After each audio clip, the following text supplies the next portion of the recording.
Yo, salut à toi, j'espère que tu vas bien. Bienvenue dans cette nouvelle vidéo. Donc aujourd'hui, je vais te partager une astuce pour pouvoir manipuler facilement une pâte à pizza fortement hydratée. Donc il y a quelques jours, je ne sais pas si tu as vu, j'ai partagé une vidéo d'une femme probablement en Inde qui manipulait une pâte qui était pour faire des genres de crêpes et la pâte était fortement hydratée. Et donc j'ai eu énormément de questions de personnes qui se posaient la question, mais comment fait-elle pour pouvoir manipuler cette pâte fortement hydratée sans que ça colle à ses mains? Alors sur la vidéo, on avait quand même l'impression que ça collait un petit peu à ses mains parce qu'elle avait quand même pas mal de pâte sur les mains. Et donc, comme tu le sais, il existe des protocoles de pâte à pizza fortement hydratés. Donc par exemple, même la teglia, ça peut aller jusqu'à 100% d'hydratation. Et donc il y a une astuce pour pouvoir manipuler ce genre de pâte sans que ça te colle aux mains. Alors c'est tout simple. Et en fait, la plupart des personnes vont penser rajouter de la farine pour éviter que ça colle. Mais en rajoutant de la farine, tu vas forcément baisser ton taux d'hydratation. Donc finalement, tu n'auras plus le protocole que tu voulais avoir.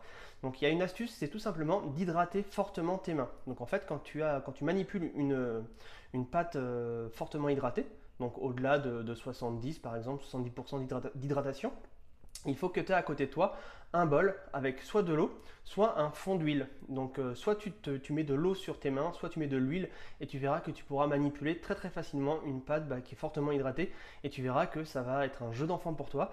Ça va probablement te sauver la vie plus d'une fois d'avoir un bol d'eau à côté de toi parce que c'est vrai qu'une pâte qui est fortement hydratée, si tu n'as pas les mains humidifiées, tu as une pâte qui va te coller à la main et à la fin il va falloir forcément que tu arrêtes de pétrir la pâte et que tu ailles au robinet pour te nettoyer les mains.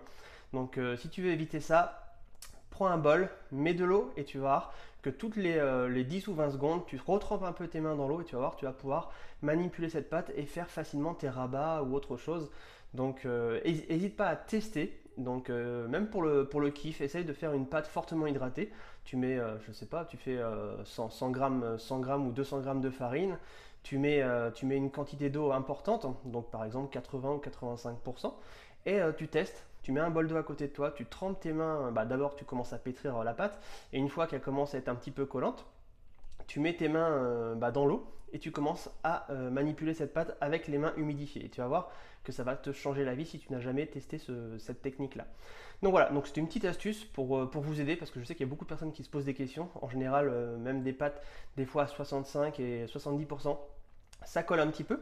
Donc n'hésite pas, tu humidifies un petit peu les mains plutôt que de rajouter de la farine et tu verras que ça va t'aider fortement pour pouvoir faire un protocole fortement hydraté. Donc voilà, donc n'hésite pas à liker la vidéo, n'hésite pas à la commenter, n'hésite pas à la partager à tous les passionnés de pizza. N'hésite pas non plus à télécharger le manuel indispensable comment bien choisir sa farine à pizza. C'est le premier lien juste en dessous de cette vidéo et on se retrouve demain pour une nouvelle vidéo. Ciao ciao.